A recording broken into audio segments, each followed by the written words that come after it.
दर्दे Bharat news channel पे आप सभी दर्शकों का बहुत बहुत स्वागत है। मैं हूं गौतम राड़े सागर, आपके सामने उपस्थित हूं लेकर कार्यक्रम सोच बदलो देश बदलो। और आज जिस मुद्दे पे बात करने के लिए उपस्थित हैं, ये बड़ा अहम मुद्दा है। आज बड़े आरोप लगने वाले हैं, बड़ा प्रत्यारोप लगने वाला है। इस देश में ये कहा जाता है कि अगर कोई व्यक्ति हारता है तो अपने दूसरे के बुद्धि की वजह से नहीं, बल्कि अपने साथियों की मूर्खता की वजह से हारता है। कहीं ऐसा ही तो नहीं हो रहा है, ये बौद्ध धर्म की जो लड़ाई चल रही है, बौद्ध भिक्षुओं की जो लड़ाई चल रही, कहीं उसमें भी ऐसा ही तो नहीं हो रहा है। जो आज आज हार मिल रही है, कोर्ट से फटकार मिल रही है, तो कहीं ऐसा तो नहीं कि आरएसएस के लोगों ने भगवा पहना करके इस बौद्ध भिक्षुओं के संघ में किसी लोगों को शामिल कर दिया है और वो अपनी रणनीति के अनुसार काम करवा रहे हैं, जिसकी वजह से बौद्ध भिक्षुओं को अपनी अपनी रणनीति सफल नहीं हो रही है, या उनकी रणनीति सफल नहीं हो रही, कारगर नहीं हो पा रही है। कहीं यही बात तो नहीं है, कहीं यही बात तो नहीं है कि जो तथागत गौतम बुद्ध का धर्म लेकर के चले और उनके उपदेश को लेकर के चले, पूरी दुनिया को ज्ञान बांटने चले, वो ज्ञान बांटने की बजाय धन उगाहने के कार्य में लग गए। कहते हैं कि अगर तमन्ना सही हो तो रास्ते खुद ब खुद निकल आया करते हैं, लेकिन अगर तमन्ना में कहीं खोट आ जाए तो निकले रास्ते बंद हो जाया करते हैं। आज दो भंते गण जी हमारे साथ हैं। हम आप सभी से समझने की कोशिश करेंगे कि जो बौद्ध धर्म की लड़ाई है, वो बौद्ध धर्म की लड़ाई की वजह कहीं आपसी द्वंद्व तो नहीं, या आरएसएस की कोई चाल तो नहीं, जिसकी वजह से बेहतरीन लड़ाई भी आज हार की तरफ बढ़ती चली जा रही है, हार के मार्ग पे बढ़ती चली जा रही है। इसी को समझने की कोशिश करेंगे, और समझेंगे। बनते जी आप आराम से बैठ जाइए, हिलते डुलते रहेंगे तो दिक्कत होगी। समझने की कोशिश करेंगे। और सब हमारे बीच में जो मेहमान हैं, मेहमानों से आप सभी का परिचय करा दें। हमारे बीच में हैं भंते बुद्ध शरण केसरिया जी। बुद्ध शरण केसरिया जी हमारे बीच में उपस्थित हैं। हमारे बीच में दूसरे जो अतिथि हैं, वो अतिथि हैं भंते रेवत, दीक्षा भूमि नागपुर से हैं, और केसरिया जी बिहार से जुड़े हैं। आप दोनों भंतों को, आप दोनों भिक्षुओं को दर्दे भारत की तरफ से वंदन और देश के दर्शकों की तरफ से अभिवादन। सबसे पहला प्रश्न लेकर के भंते केसरिया जी आपके पास आ रहे हैं और आपको समझने की कोशिश कर रहे हैं। कहीं ऐसा तो नहीं कि आप दो लड़ाइयां एक साथ लड़ रहे हैं, एक अपने मुखालिफ से और दूसरे जो आपके साथ लोग चल रहे हैं आस्तीन के सांपों से, दो लड़ाइयां लड़ रहे हैं क्या भंते केसरिया जी? सर्वप्रथम हम इस चैनल से जुड़े हुए सर्वप्रथम आपको गौतम सागर राणे जी और इस भारत की सभी दर्शकों को, चाहे ये हमारे ऑडियंस हो, हमारे देश के हो, विदेश के हो, और विशेषकर अपने बौद्ध समाज से कहना चाहता हूं कि आपने जो प्रश्न किया कि क्या आप अपनों ही से संघर्ष कर रहे हैं, अब तो इस जो अपनी धर्म, सत्ता और संस्कृति की रक्षा के लिए जो संघर्ष कर रहे हैं, क्या इसमें अपने लोगों का कोऑपरेशन मिल रहा है या नहीं मिल रहा है? तो मैं इस विषय पर कहना चाहूंगा, जब कश्ती कहाँ डूबती है? जब अपने लोग बेगाने हो जाते हैं, अपने लोग व्यक्तिगत स्वार्थ में लिप्त हो जाते हैं। तो लगता है कि ऐसे तो हिंदुवादी संगठनों ने आरएसएस के लोगों ने इस आंदोलन को विफल करने के लिए नकली बौद्ध भिक्षुओं की फौज तैयार की है, ये सब कोई जान रहे हैं। लेकिन जो तथाकथित लोग जो हमारे धर्म के अगुवाई किए हैं, सबसे पहले बड़े बड़े दिग्गज एक से भदंत और महाथेरे लोग हैं। मैं उन लोगों से अपील कर रहा हूं कि इस विषम परिवेश में आप कहां, बड़ी बड़ी बातें हाँकने के लिए, बड़ी बड़ी लड़ाइयों का, बड़े बड़े संघर्षों का बखान किया आपने, बोधगया टेम्पल मैनेजमेंट एक्ट से लेकर और जहां भी कुछ सारी बातें जो हमारी बहुत संस्कृति को मिटाने और हड़पने की बात हो रही है, उस पर आप लोगों ने इस कारवा को यहां तक लाया। मैं उन जैसे हमारे बौद्ध भिक्षु पूरे राष्ट्रीय स्तर पर, अंतर्राष्ट्रीय स्तर पर जानने वाले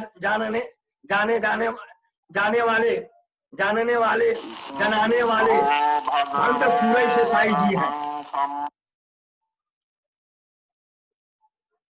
भंते सूरज देसाई जी, भंते आनंद, भंते प्रज्ञाशील, भंते बहुत सारे भंतों का मैं नाम नहीं गिना पाऊंगा, लेकिन ये अपने आप को बौद्ध धर्म का एक मजबूत स्तंभ साबित करने में लगे रहे।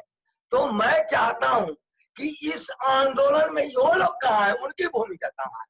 भंते भूत शरण केसरिया ने अपने धर्म संस्कृति की रक्षा और धरोहर के रक्षा और विकास के लिए अयोध्या में जाकर 13 जुलाई 2020 को आंदोलन को क्रिएट किया, आंदोलन का शंखनाद किया और सरकार प्रशासन न्यायपालिका से मांग किया कि अयोध्या में बन रहे राम मंदिर निर्माण कार्य को रोक कर इसको UNESCO, united nation archaeological survey organization को सौंप कर उसके संरक्षण में खुदाई कराई जाए। लेकिन इधर आरएसएस हिंदू संगठन, सारे हिंदू संगठनों के द्वारा जो है कि 5 तारीख को निश्चित कर दी गई, 5 अगस्त को इस मंदिर का शिलान्यास कर माननीय प्रधानमंत्री नरेंद्र मोदी जी आ रहे हैं। मैं इसके पहले बनते जी फिर हम आपके पास, बनते जी फिर हम आपके पास, बनते जी हम आपके पास फिर आएंगे केसरिया जी। अभी दूसरे अतिथि को भी हम शामिल कर लें। भंते रेवत जी हम आपके पास आ रहे हैं, आवाज अगर आपको मिल रही है। जी जी जी तो जी, नमो बुधाय जय भीम। बनते केसरिया जी एक बात कर रहे थे कि कश्ती डूबती कहाँ है। जी जी तो जी जी, कश्ती जब भी गहरे पानी में होती है कभी नहीं डूबती, जब छिछले पानी में आ जाती है तभी डूबती है। जी जी जी, पहली बात ये कह रहे थे। तो हम आपसे ये समझना चाह रहे हैं कि बौद्ध धर्म की लड़ाई जीतते जीतते हार में परिवर्तित हो गई क्या? जी जी जी जी जी जी, ये सबसे बड़ी बात मैं बताता हूँ। मैं जो चिवर लिया हूँ वो जब बुद्ध गया में बॉम्ब ब्लास्ट हुआ तब मैंने चिवर पहना। मैं जन्मजात बौद्ध हूँ, लेकिन प्रोटेस्टेंट बुद्धिस्ट बोले तो चलेगा। जब यहाँ पे जब छान मारा हूँ, जब भिक्षु लोग क्या कर रहे हैं क्या नहीं, आरएसएस ने 3000 भिक्षु छोड़े हैं। जो आपको बड़े बड़े भिक्षु दे रहे हैं वो पूरे नितिन गडकरी के वाड़े में जाके पैसे देते हैं आरएसएस से। दूसरी बात यह है, महाबोधि सोसाइटी ऑफ इंडिया, वो इंडिया, जबकि वो महाबोधि सोसाइटी ऑफ श्रीलंका होना चाहिए। अनागारिक धम्मपाल का जो ध्येय था बुद्ध गया मुक्ति आंदोलन, उसको भटक के लॉजिंग और बोर्डिंग कर रही है। उनको वीजा, इनको श्रीलंकन गवर्नमेंट को वीजा चाहिए। और श्रीलंकन जब वो सिलोन था 1872 में, वो श्रीलंका कैसा होता है? अगर वो बौद्ध राष्ट्र है तो वो श्रीलंका कैसा, सिलोन क्यों नहीं? मेरा ये कहना है कि क्या बुद्ध गया से बुद्धिस्ट लोगों से क्या यहाँ से मनी लॉन्ड्रिंग हो रही है हीरे जवाहरात की? बुद्ध गया में जो पैसा आता है उसका हिसाब क्यों नहीं है? बुद्ध गया में जो मॉनेस्ट्री है, वो मॉनेस्ट्री में क्या इनको आरएसएस ब्लैकमेल करती है? क्या मोहन भागवत इनके देश को पैसा देता है? क्या ब्लैकमेल करता है? या मोहन भागवत के इशारों पे मोदी उनको डरा धमकाता है? और भिक्षु जो उन्होंने जो निर्माण किए, वो क्यों नहीं वो साकेत मुक्त बुद्ध विहार मुक्ति आंदोलन में शामिल हो रहे? क्या उनका दायित्व नहीं है? क्या हमारे काशीराम जी, जो मैं डायरेक्ट बोलता हूँ, मैं किसी से डरता नहीं सिवाय भगवान बुद्ध और बोधिसत्व डॉक्टर बाबा। काशीराम जी को प्रश्न पूछा गया था कि साकेत बुद्ध विहार में आप उसके तरफ आपका ध्यान क्यों नहीं है? वहां पे वो संडास बनाना चाहते, जबकि यूपी में उनकी सत्ता आती है। लोग कहते हैं, अभी मैं लखनऊ में था तो लोग कहते थे कि अपनी सत्ता आने के बाद में भक्ति जी साकेत बुद्ध विहार हो जाएगा, पूरे 84,000 बुद्ध विहार सम्राट अशोक के अपने हाथ में आएंगे सत्ता आने के बाद। बहन मायावती जी की 4 बार सत्ता आई, मुख्यमंत्री बनी, उन्होंने काशीराम पार्क क्यों बनाया? क्या काशीराम बुद्ध है? और फिर अगर साकेत में 6 साल में भगवान बुद्ध की वहां पे साकेत बुद्ध विहार है, सम्राट अशोक ने जो वहां पे विहार बनाए, वहां पे भगवान बुद्ध के धातु है, वहां पे विहार है, उसका क्या? और वहां पे आप संडास बनाना कह रहे हैं, और वो काशीराम पार्क में आप वहां पे भगवान बुद्ध बना रहे। ये कहीं आपको आपका आपका जो राजकारण खत्म करने के लिए आपने काशीराम पार्क बनाया, या भगवान बुद्ध के ओरिजिनल जो जो प्लेसेस है, कुशीनारा, सांकेसार, सारनाथ, जो यूपी में है, ये साकेत, तो इनके तरफ बहन मायावती जी ने ध्यान क्यों नहीं दिया? क्यों नहीं दिया? यहाँ प्रकाश आंबेडकर जो है, इसके ऊपर बात क्यों नहीं कर रहे? क्या उनको सत्ता प्यारी है, या उनकी पहचान जो बौद्ध है वो प्यारी है? यहाँ पे सभी तरफ से हम अम्बेडकरवादी पूरे घेरे हुए हैं, मोदी और मोहन भागवत के जाल में, और कोई जी नहीं जी चाहता कि हम मरे। अनागरी धर्मपाल की जैसे भंते सुरेश ससाई जी जो है, वो आज बहुत ज़ईफ हो गए, बूढ़े हो गए हैं। उन्होंने जो बुद्ध ज्ञान बताया, वो उन्हीं की वजह से है। आज हम लिंगपिंड वाले दलाई लामा जी को पूछते हैं, क्या दलाई लामा इसके ऊपर क्यों नहीं बात कर रहा है? दलाई लामा वो लिंगपिंड की पूजा कर रहा है। क्या उन्हें जब बाबा साहब अम्बेडकर जी से मिले थे, क्या उन्होंने उनकी 22 प्रतियां उनको मालूम नहीं है? यहाँ के बौद्धों का जो प्रॉब्लम है, वो पूरे 200 देश के बौद्धों को क्या मालूम है? दलाई लामा अपने देश के लिए हिंदू बनना चाह रहे हैं, लिंग पीढ़ी की पूजा करना चाह रहे हैं। अगर हम जैसे भिक्षु ने अगर लिंग पीढ़ी की पूजा किए, या कोई मस्जिद में जाके दुआ पढ़े, तो हम लोग बौद्ध जी नहीं है। जी भंते जी, फिर हम आपके पास आएंगे, जी जी भंते केसरिया जी, हम आपसे ये समझने की कोशिश कर रहे थे कि क्या ये आपस का द्वंद्व शुरू हो गया है क्या, या फिर आरएसएस के लोगों ने बौद्ध भिक्षुओं में अपने लोगों को पहुंचा करके आपकी लड़ाई को काफी कमजोर कर दिया है? जो लड़ाई लड़ी जा रही थी, और बकायदा अभी भंते रेवत जी ये बात कह रहे थे कि सत्ता के लिए लोग लड़ रहे हैं, सत्ता के अलावा कोई चीजें के लिए नहीं लड़ रहे हैं। तो एक बात आप सभी के जेहन में लाना जरूरी है कि ये एक ऐसा देश है, जो जो शासक आए हैं, उन शासकों ने अपने अपने धर्म चलाए, और धर्म के लिए, धर्म चलाने के लिए सत्ता जरूरी होती। तथागत गौतम बुद्ध अगर किसी राजकुल में न पैदा हुए होते, तो शायद उनका धर्म इतना फैल नहीं पाता, लोग उनकी बात नहीं सुनते। ये अलग बात है कि उन्होंने उस राज का त्याग किया, लेकिन जो उनकी बैकग्राउंड थी वो राजतंत्र की बैकग्राउंड थी। और बकायदा बौद्ध धर्म ही एक ऐसा धर्म है जिसने लोकतंत्र की पटकथा लिखी, लोकतंत्र की आधारशिला लिखी। उससे पहले लोकतंत्र कहीं नहीं था। और दूसरा, आप प्रसेनजीत का भी देख लीजिए, अगर प्रसेनजीत राजा नहीं होते तो वो बौद्ध धर्म का प्रचार प्रसार नहीं कर सकते थे। और खास तौर से सम्राट अशोक अगर इतने बड़े योद्धा नहीं होते तो भी शायद उनकी बात कोई नहीं सुनता। तो ये सच है कि सत्ता के लिए लड़ना कोई बुरी बात नहीं है, परंतु ये भी ध्यान रखना है कि जो धार्मिक भावनाएं हैं और जो सामाजिक जड़ें हैं, कहते हैं कि जिस समाज की सामाजिक जड़ें बहुत गहरी न हो, वो उसकी राजनीतिक जड़ें कभी मजबूत नहीं हो सकती। और जिस समाज की हम बात कर रहे हैं, उनकी तो जड़ें ही नहीं है, गहरी तो दूर की बात है। तो अभी द्वंद्व इस बात का नहीं है कि हम ये लड़ें, क्योंकि अभी भी संख्या देखी जाए तो बौद्ध भिक्षुओं में आपस में ही लड़ाई है। अगर हम ये कहें तो जैसे कुत्ते आपने देखा होगा, इसको अन्यथा न लीजिए, केवल उदाहरण के लिए समझिएगा। कुत्ते को अगर कोई पत्थर मारता है तो कुत्ता पत्थर की तरफ नहीं दौड़ता है, पत्थर मारने की तरफ दौड़ने की कोशिश करता है। तो इतनी समझ तो लोगों को आ जानी चाहिए कि बौद्ध धर्म पे पत्थर कौन फेंक रहा है, बौद्ध धर्म को खत्म कौन करना चाहता है, उनकी तरफ देखना चाहिए, उनके साजिश को समझना चाहिए। और जो लोग पत्थर मारे जा रहे हैं उधर बहुत ज्यादा ध्यान देने की जरूरत नहीं है।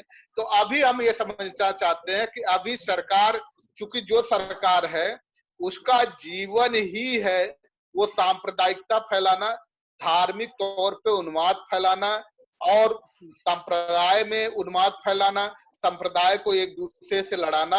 अगर वो न लड़ाए तो वो कभी सत्ता में आ ही नहीं सकती। तो ऐसी सत्ता, ऐसी निरंकुश सत्ता जो लोगों को लड़ा रही है, जो करुणा को खत्म कर रही है, उन्माद को पैदा कर रही है, ऐसे लोगों से लड़ने के लिए क्या कदम उठाया जाएगा बंते जी, वो मैं आपसे जानना चाहता हूँ। केसरिया जी, ये आपने जो बताया,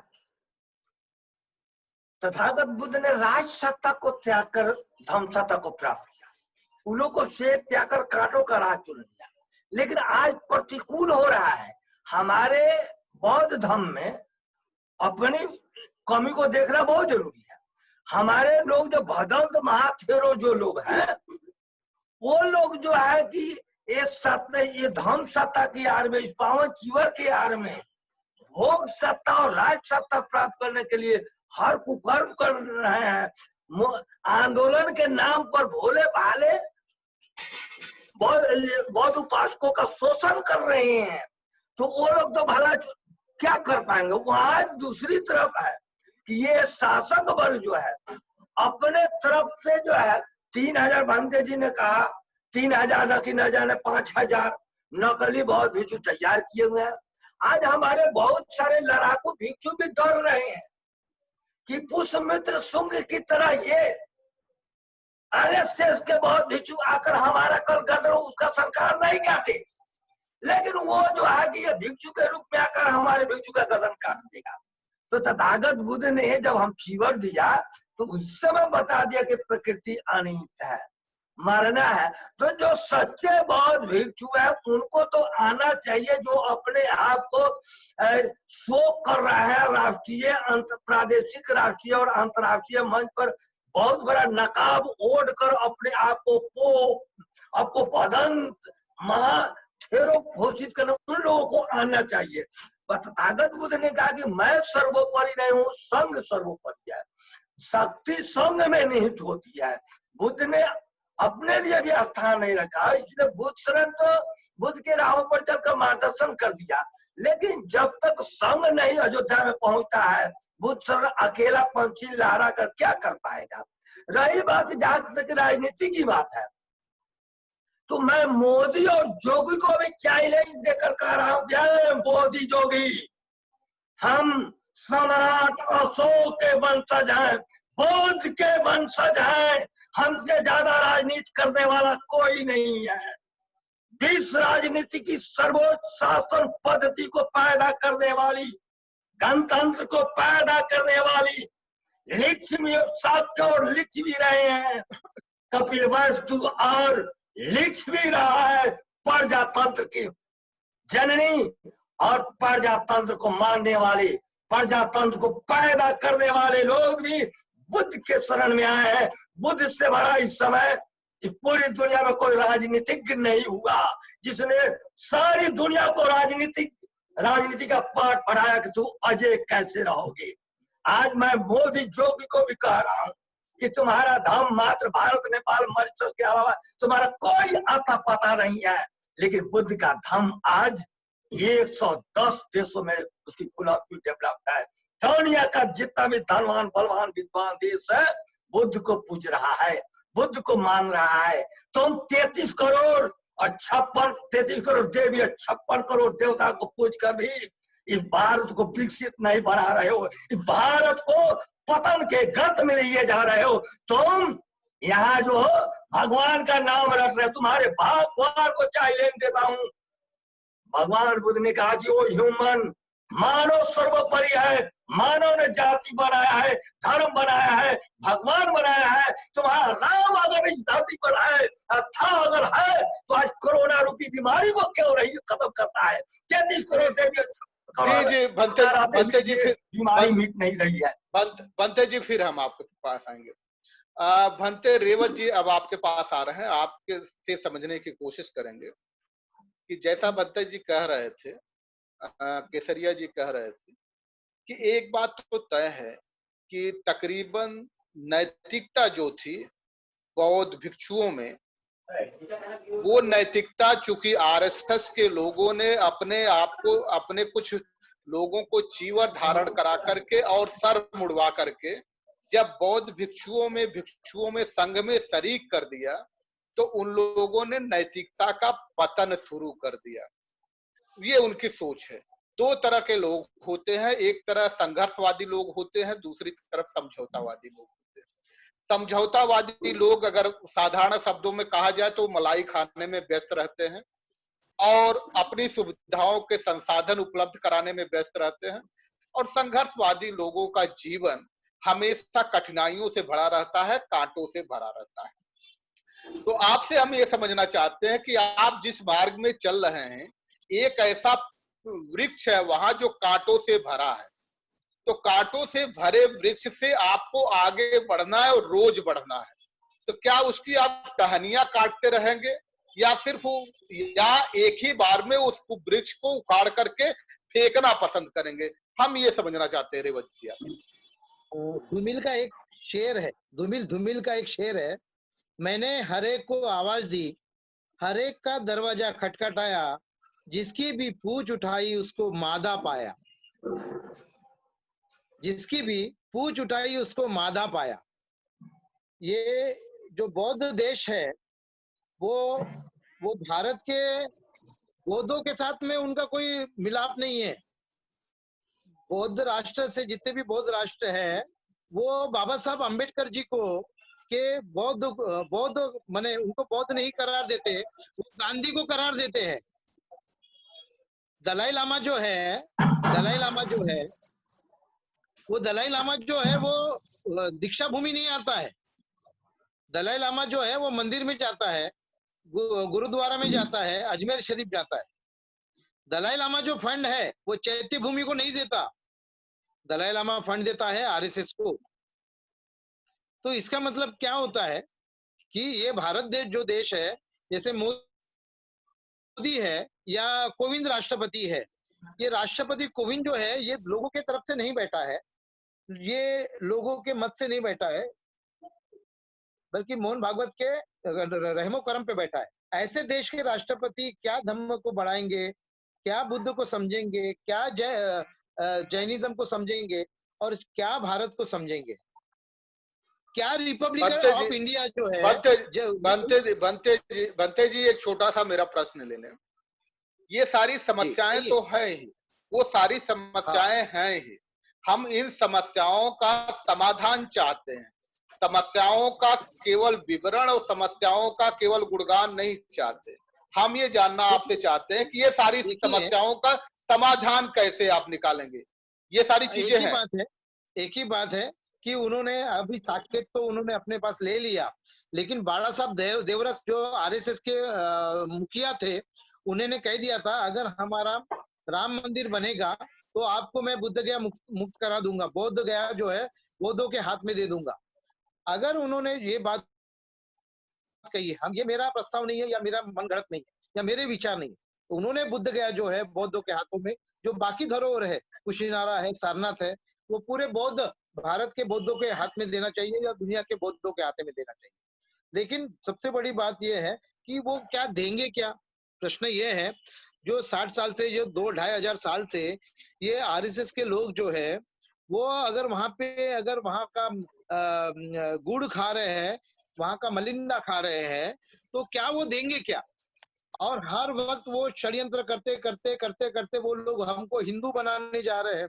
अब वो भगवान बुद्ध को कुछ दिन के बाद विष्णु का अवतार बनाएंगे, तो कब तक मेरे जैसे भंते केसरिया जैसे या और कोई जो बात कर रहे हैं, बुद्ध गया मुक्ति अनागारिक धम्मपाल, भदंत आनंद कौशल्यान जी, ऐसे भंते जी बहुत कम होंगे, बहुत कम होंगे। हम लोग सिर्फ बोलते जाएंगे, लेकिन सभी भिक्षु जो है आज एक पैसे के लिए भंते शांति मित्र करके है, वो सीधा बीजेपी का राज्य मंत्री बनता है। आठवले जो है वो बीजेपी के साथ में चले जाता है। प्रकाश अंबेडकर जी को अपने राजगुरु बचाने में माहिर है। मायावती जी को अपनी और पीएम बनाने के लिए खुशी है। तो ऐसे इसमें जब तुम्हारी महत्वाकांक्षा, तुम्हारे आपको जो बाबा साहब ने जो पहचान दी थी बौद्ध, है ना, बुद्धं शरणं गच्छामि, धम्मं शरणं गच्छामि, संघं शरणं गच्छामि, आपकी तरफ से कैसा होगा? वो तो बोधिसत्व डॉक्टर बाबा साहब अम्बेडकर जी है, जिनको बुद्ध दिखा और हम लोग 9 करोड़ लोगों को बौद्ध बनाया। अब मुझे ये बताइए, कहां से बोधिसत्व डॉक्टर बाबा साहब अम्बेडकर लाओगे आप? कहां से लाओगे? क्योंकि बाबा साहब सच को सच बोलते थे और झूठ को झूठ बोलते थे। अब कोई वो भिक्षु रहा नहीं। मुझे 2-4 भिक्षुओं के फोन आए, बनते जी ये मंदिर विहारों के झगड़े में अपना काम नहीं है, अपना काम है निब्बान, अपना काम है निब्बान करना। मैं जहां रह रहा हूँ अम्बेडकर भवन में, वहां पे कईयों ने समझा, बनते जी आरएसएस वाले बहुत पावरफुल है, आप कैसे उनका विरोध कर रहे हैं? मैं विरोध नहीं कर रहा हूँ, मैं मेरी धरोहर बचा रहा हूँ, मैं मेरी बौद्ध धरोहर बचा रहा हूँ। और इसके ऊपर अगर मैं मरना जी चाहूंगा, मैंने एक शेर है, जी जी ये मेरा खुद जी ही लिखा वाला है, आशा जी नहीं बौद्ध धम्म को आबाद करना, आशा नहीं बौद्ध धम्म को आबाद करना, ये उनका काम है जो जिंदगी कुर्बान करते हैं। तो शायद जी जी ये जी कुर्बानी के जी लिए पहला जिंदगी, मैं हूँगा, पहला मैं। जी जी जिंदगी, जिंदगी कुर्बान करने। केसरिया जी आपके पास आ रहे हैं। किसी भी चीज की स्थापना के लिए और किसी भी किन्हीं भी आतताइयों को समाप्त करने के लिए कुर्बानियां तो हमेशा दी जाती रही है, दी जाती रहेंगी। कुर्बानियां देने वाले लोग ही अमर रहते हैं, अजर रहते हैं, अजर और अमर रहते हैं। बाकी सरेंडर करने वाले लोग बहुत सारे आए हैं। इतिहास बहुत सारे उद्योगपतियों को भी देख चुका है, बहुत सारे धनाढ़ लोगों को भी देख चुका है, बहुत सारे समझौता करने वाले लोगों को भी देख चुका है। बहुत सारे राज्यपाल आएंगे, राष्ट्रपति आएंगे, बहुत सारे प्रधानमंत्री आएंगे, कौन किसको जानता है? लेकिन डॉक्टर अंबेडकर को सब जानते हैं, तथागत गौतम बुद्ध को पूरी दुनिया जानती है, डॉक्टर अंबेडकर को पूरी दुनिया जानती है, सम्राट अशोक को पूरी दुनिया जानती है, प्रसेनजीत को पूरी दुनिया जानती है।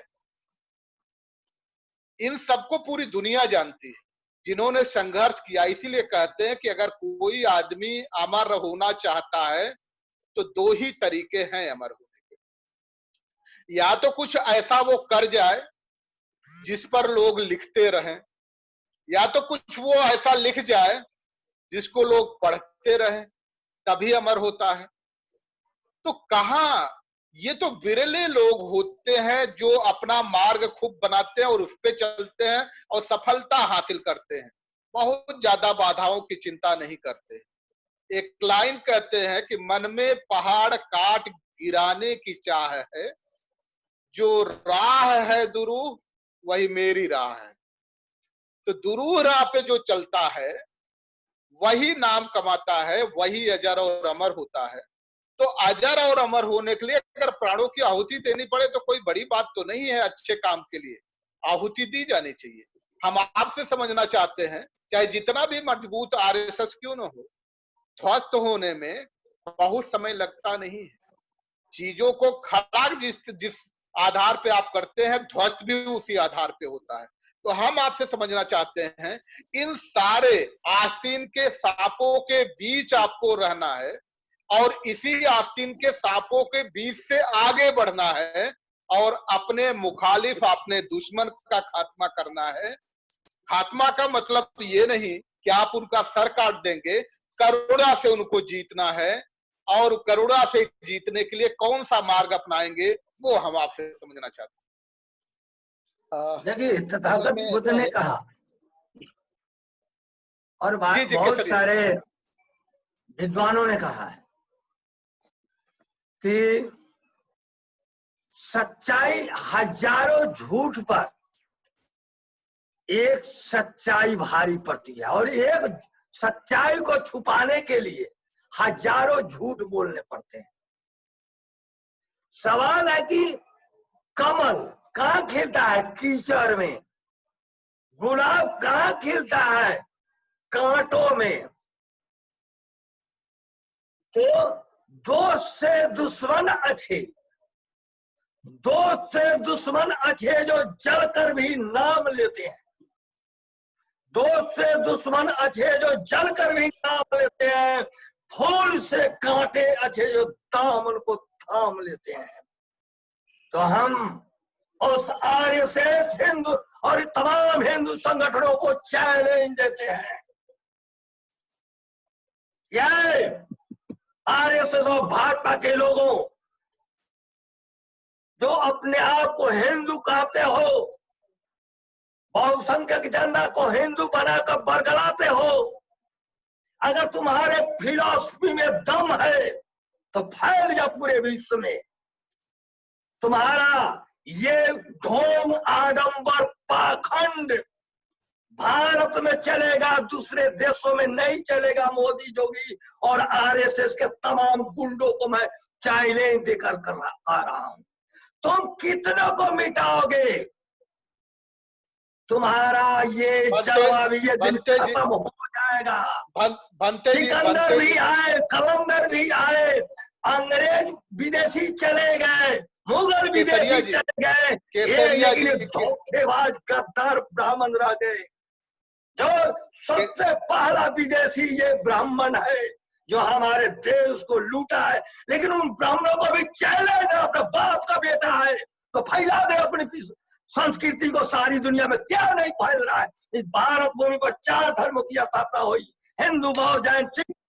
हिंदू, जैन, सिख भारत की सीमाओं को नहीं लांघ पाया, और बुद्ध का फिलॉसफी आज सारी दुनिया में लहर रहा है। इसलिए हमको गर्व है, हम बौद्ध संस्कृति से जुड़े हुए हैं, बुद्ध हैं और बुद्ध के राहों पर चल रहे हैं। हमारी संस्कृति को ना कोई मिटाया है, ना मिटा पाएगा। मिटाने वाले खुद मिट जाएंगे। हमारी केसरिया जी, आज आप लोगों को देख करके ही मुझे भी केसरिया ही पहन करके आना पड़ा है। केसरिया के बीच में ही अपने आप को उपस्थित करना पड़ा है। हम आपसे समझते हैं, ठीक है, दुनिया में आपने फैला दिया, दुनिया के लोग बौद्ध धर्म को मान रहे हैं, लेकिन जो बौद्ध धर्म की जननी है, मातृभूमि है, वहां भी बौद्ध धर्म पनपना चाहिए, फैलना चाहिए, फूलना चाहिए और फलना चाहिए। हम ये आपसे समझना चाहते हैं कि आपने अब अयोध्या में आमरण अनशन करके देख लिया, तो क्या अब आमरण अनशन करने के लिए आप राष्ट्रपति भवन की तरफ मुख करेंगे क्या? सुप्रीम कोर्ट की तरफ मुख करेंगे क्या? उच्चायुक्त के जो कार्यालय है, उच्चायोग के हाई कमिश्नर के जो कार्यालय है, उस तरफ मूव करेंगे क्या? और आपका प्रत्यावेदन जो आस्तीन के सांपों द्वारा, जैसा कि आपको बताया गया कि वो पिटीशन ही आस्तीन के सांपों द्वारा प्रस्तुत की गई थी और शायद आरएसएस से मिली भगत के तहत प्रस्तुत की गई थी, कि ताकि इतना कोर्ट से डरा दिया जाए कि बाकी जो सही बनते हैं, सही भिक्खु हैं, वो कोर्ट में आने की कोशिश न कर पाए, हिम्मत भी न जुटा पाए। आपका ये आरोप है। तो हम आपसे समझना चाहते हैं कि अगर सुप्रीम कोर्ट से जो चीज खत्म हो गई है, नहीं सुना जा रहा है, डराया जा रहा है, तो क्या दूसरा रास्ता अपनाए आएंगे? लोकतंत्रात्मक शासन प्रणाली के वहां जाकर के धरना दे करके बैठेंगे, आमरण अनशन करेंगे, यूनेस्को में आप जाएंगे, राष्ट्रपति भवन जाएंगे, उच्चायोग जाएंगे, क्या क्या आपके अगले कदम होंगे? ये आप बता दीजिए, 1 मिनट में बताइएगा, ज्यादा लंबा नहीं करिएगा प्लीज। जी, मैं चाहूंगा कि बुद्ध ने जो हमको मार्ग दिया है, बुद्धम शरणं गच्छामि, मतलब बुद्धि के शरण में जाता हूँ, अपनी बुद्धि के शरण में जाता हूँ, हमको किसी दूसरे के बुद्धि से काम नहीं करना है। तो बुद्धम शरणं गच्छामि, मैं जानता हूं कि मैं पहले भी कह चुका हूं कि भारत के न्यायपालिका, कार्यपालिका, विधायिका और न्यायपालिका से मुझे न्याय मिलने वाला नहीं है, क्योंकि ये सब के सब एक ही थैले के चट्टे बट्टे हैं। इसलिए मुझे हमको इस मंच, अपनी मांगों को, अपनी समस्याओं को इंटरनेशनल कोर्ट में ले जाएंगे, इंटरनेशनल बुद्धिस्ट राष्ट्रों के पास ले जाएंगे, हम लेखक कलम की लड़ाई लड़ेंगे, जो बाबा साहेब ने जो हमको रास्ता बताया, संवैधानिक लीगली तौर पर जो है कि हम सबको यहाँ के भी कार्यपालिका विधायिका को लिख देंगे, लेकिन उसको हम मानते हैं कि उससे हमको न्याय नहीं, लेकिन न्याय मिलेगा हमको इंटरनेशनल कोर्ट से मिलेगा, हमको अपने बुद्धिस्ट राष्ट्रों से न्याय मिलेगा। हम अपना दर्द लिखेंगे, हम अपने ये न्यायपालिका, ये कहाँ का न्याय है कि हम अपनी धर्म संस्कृति की बात करते हैं। आपको अपनी न्यायपालिका सुप्रीम है तो फिर मानव जाए तो जाए कहाँ। इसलिए सुप्रीम जगह से ये ब्राह्मणवादी व्यवस्था के तहत हमारी रीट को, हमारे लोगों रीट को खारिज कर दिया जाता है। हमारे लोगों को दंडित करके, आर्थिक रूप से दंडित करके डराया जा रहा है कि कोई बुद्धिस्ट, कोई बुद्ध का बच्चा, कोई बुद्धिस्ट बुद्ध को मानने वाले लोग जल्दी से ही भारत सरकार, इस जुल्मी सरकार, ये आतंकी सरकार के विरुद्ध कोई आवाज नहीं उठाए। लेकिन मैं चैलेंज देता हूं मोदी और योगी को, तो अपने बाप का बेटा है तो मुझे फांसी पर चढ़ा दे, तू बाप का बेटा है तो मुझे गोली से मरवा दे, नहीं तो तुम निश्चित रूप से मोदी, तुम अपने बाप के बेटे नहीं हो, तुम बागवाड़ के बेटा नहीं हो, तुम्हारी माँ ने तुमको किसी ब्राह्मण से पैदा किया है, क्योंकि सारा झूठ और अन्याय करने का पावर सिर्फ ब्राह्मणों को है, ब्राह्मणवादी व्यवस्था के पास है। बनते केसरिया जी, हम ये समझना चाह रहे हैं कि अगला कदम जो आपके आमरण अनशन का होगा वो कहाँ होगा, आप केवल ये बता दीजिए। बाकी मुझे बनते रेवत जी के पास आना है, उनसे भी कुछ प्रश्न लेना है। बड़ा नहीं करिएगा, इसकी व्यवस्था में लगे हुए हैं। हम जान रहे हैं कि हमारे लोग ही ठीक है कोर्स आरएसएस से मिल गए हैं, तो हम आपको मुट्ठी भर लोग ही हम दिल्ली चलेंगे, हम बुद्धिस्ट राष्ट्रों के राजदूतों से मिलेंगे और उनको अपना प्रतिवेदन प्रस्तुत करेंगे। और हम दिल्ली में जब अब अगला आंदोलन जब भी होगा तो मेरा जी बनते जी हमारे पास समय की बाध्यता होती है।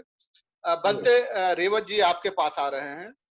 ये कहा जाता है कि नीरज जी ने एक लाइन बड़ी खूबसूरत कही, 2 लाइन में कही है, जो लूट ले कहार ही पालक, जो लूट ले कहार ही दुल्हन की पालकी, हालत यही है आजकल हिंदुस्तान। जिन पे ये नाज था कि वहां से न्याय मिलेगा, जिन पे फक्र होता था कि जब कोई हम पे कातिलाना हमला करता था, जालिमाना हरकतें करता था और बर्बरियत दिखाता था, तो हम उसको चुनौती देते थे कि चलो हम तुम्हें कोर्ट में देखेंगे। अब तो कोर्ट ने भी सोटा रख लिया अपने पास कि मेरे पास आने से पहले पीठ जरा मजबूत करके आना, क्योंकि मेरा सोटा जब चमड़ी उधेड़ता है तो बड़ी गजब की चमड़ी उधेड़ता है, केवल ऊपर की ही चमड़ी नहीं उधेड़ता, तुम्हारी अतड़िये की भी चमड़ी उधेड़ देता है अगर होती होगी तो अब हम आपसे समझना चाहते हैं, जब आलम ये हो गया है तो आपकी लड़ाई अब किस दिशा में आगे बढ़ेगी, आप लोग किस दिशा में आगे बढ़ना चाहेंगे? क्योंकि ये बुद्ध की धरती है तो यहाँ तो बौद्ध धर्म बच के ही रहेगा, ये तय करना है और इसी बेहतर मकसद के लिए आगे बढ़ना है। तो हम आपसे समझना चाहते हैं अगली अगला रणनीति आपकी क्या होगी? जी यही तो बात है। महाकारुणिक के हम वंशज है, महाकारुण बुद्ध के अनुयायी है, हमारे वजह से बौद्ध धर्म टिका है। तो मेरे में और मोदी में फिर फर्क क्या रहेगा? मेरे में और मोदी में फर्क क्या रहेगा? वो देवदत्त की भूमिका निभा रहे हैं, मैं बुद्ध की निभा रहा हूँ। तो ऐसे अगर मैंने भी अगर कह दिया है ना, मैं ऐसा करूंगा, मैं मोदी को मारूंगा, मैं ये करूंगा, वो करूंगा, मैं मोहन भागवत का खून, ये काम नहीं है बौद्धों का। बौद्धों का काम है उपालि का विनय और आनंद का धम्म बताना, तभी वो बौद्ध हो सकते हैं। देखिए 2500 से घोरी ने तोड़ा है, पृथ्वीराज चौहान ने तोड़ा है, मुसलमानों ने तोड़ा है, हिंदुओं ने तोड़ा है, हर धर्म के लोगों ने भगवान बुद्ध को क्षति पहुंचाया है, फिर भी वो महाकारुणिक है, वो कभी किसी को दुख नहीं देते, वो ऊपर से वो उनके दुख का नहीं कारण बताते हैं। तो बुद्ध को समझना, इसलिए बुद्ध गया, बुद्ध 200 देश में गया है, बुद्ध 200 देश में गया। मैं ऐसी बात नहीं करना चाहता, मैं मारना नहीं चाहता, मैं किसी की हत्या नहीं करना चाहता, लेकिन मैं उनको सत्य समझाने चाहूंगा। और सत्य समझाते समझाते अगर मेरी प्राणों की आहुति हो गई, या मैं कोरोना से मर गया, या मैं ये थर्ड वर्ल्ड वॉर के युद्ध से अगर चाइना ने एक बॉम्ब गिरा के पूरे भारत को उड़ा दिया, मुझे उससे ये नहीं। लेकिन मैं ये कहता हूँ, 1 अगस्त को मैंने मैंने 2 साल से यूनिवर्सल कंपैशन पीस मार्च सारनाथ से स्टार्ट किया है, धम्मेक स्तूप से लेके बाबा साहब के पुतले तक, और चैत्य भूमि मैंने सिद्धार्थ हॉस्टल से लेके तो बंबई में भी निकाला हूँ यूनिवर्सल कंपैशन पीस मार्च। हमारा काम है पीस के लिए, शांति के लिए, दुनिया की शांति के लिए अपना अपनी यात्रा निकालना। तो उसी में हम लोग डॉक्टर आम्बेडकर भवन दिल्ली से तो जंतर मंतर तक हम 2 किलोमीटर का एक पीस मार्च निकाल रहे हैं, जिसमें आप सभी लोगों ने, देखने वाले सभी लोगों ने अपने अपने एरिया में बाबा साहब के पुतले से लेकर कचहरी तक निकालना चाहिए। और साकेत ये बुद्ध विहार है करके पूरे भिक्षु लोगों ने, पूरे भारत के अम्बेडकर वादियों ने, पूरे भारत दुनिया के बौद्धों ने उसके ऊपर प्रोटेस्ट करना चाहिए कि साकेत ये जो है ये बुद्ध विहार है। और दूसरी बात ये है, अगर वो साकेत बुद्ध विहार को राम मंदिर बनाना चाहते हैं, तो भगवान बुद्ध का, सम्राट अशोक का जो बुद्ध विहार है, साकेत बुद्ध विहार है, वो कहाँ है। तीसरी बात ये है कि न्यायपालिका जो है, सुप्रीम कोर्ट के 5 जस्टिस जो किसी के चाटने से सुप्रीम कोर्ट के 5 जस्टिस हो गए हैं, उनका उनका रिव्यू लेना चाहिए। पूरे हाई कोर्ट में जितने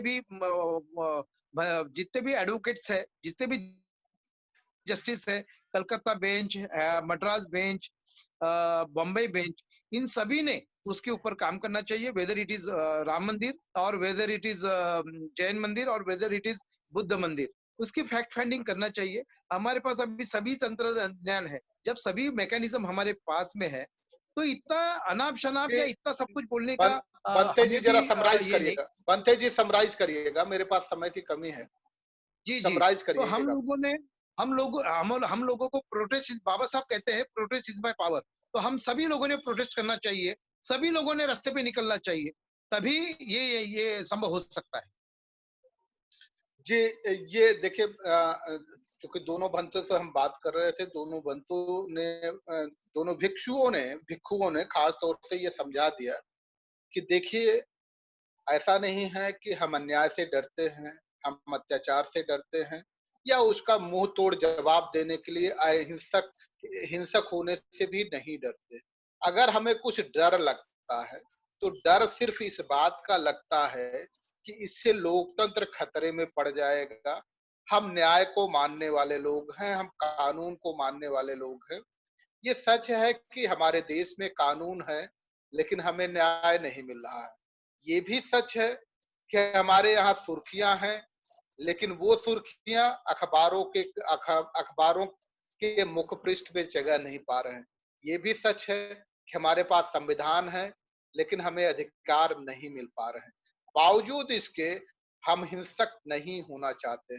बहुत सारे हिंसक को तथागत गौतम बुद्ध ने अहिंसक बनाया है।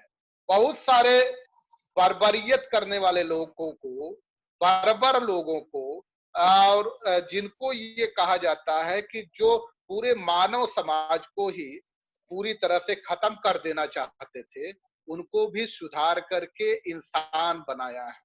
तो हम ये समझते हैं कि जिनको भी सत्ता मिल जाती है, वो सत्ता के पावर का दुरुपयोग कर ले और भयंकर तरीके से दुरुपयोग कर ले, तो उसे मात्र एक ही संज्ञा दी जा सकती है कि वो शासक दुष्ट रहा है। वो कभी ये नहीं कहा जा सकता है वो जनप्रिय शासक रहा है, जननायक शासक रहा है, लोकनायक शासक रहा है। ये बात उसके लिए कभी भी नहीं कही जा सकती। और कोई भी व्यक्ति जो मूर्ख हो, उसको अगर सत्ता मिल जाए, तो सत्ता का भयंकर तरीके से दुरुपयोग कर सकता है। और काफी इतिहास की घटनाएं हैं जो करता हुआ नजर भी आया है। असली शासक उसे कहा जाता है जो सत्ता पाने के बाद उस सत्ता का दुरुपयोग दुष्टों के दमन के लिए करे, और शिष्टों के, जो शिष्ट लोग हैं, उनके संरक्षण के लिए करे। उसे कहते हैं शासक। शासक किसे कहते हैं?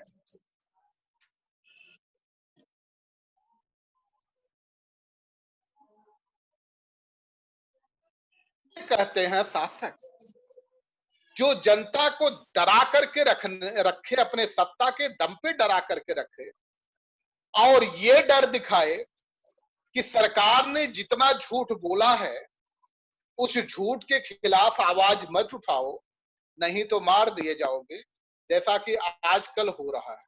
कुछ पत्रकार जब आवाज उठाते हैं, अगर हमारे देश के प्रधानमंत्री व प्रधान सेवक जब ये कहे कि उन्होंने जो गांव गोद लिया है अपने पार्लियामेंट क्षेत्र में, उसमें सारे विकास हो गए हैं, और वहां जब कोई पत्रकार दिखा दे कि विकास तो जीरो है, और अगर इस सरकार ने विकास कोई किया है तो वो विकास डूबे था जो कानपुर में किया था आपने। कानपुर के अलावा तो कोई विकास किया नहीं, और अपने ही विकास को आपने एनकाउंटर में मारा हुआ भी दिखा दिया। तो हे सत्ता में बैठने वाले लोग, इतने बर्बर न हो जाओ, इस देश को बख्शो और देश को संभाल के रखो। तुम्हारे जैसे बहुत शासक आएंगे, तुम आओगे चले जाओगे, देश यही बना रहेगा। तो बेहतर इतिहास लिख करके जाओ। आप सभी दर्शकों का बहुत बहुत धन्यवाद, हमारे अतिथियों का बहुत बहुत अभिनंदन, दोनों अतिथियों को वंदन, और सभी दर्शकों को नमस्कार, सत श्री अकाल, नमो बुद्धाय, जय भीम। धम्म क्रांति जय भीम, धम्म क्रांति जय भीम, धम्म क्रांति जय भीम, धम्म क्रांति।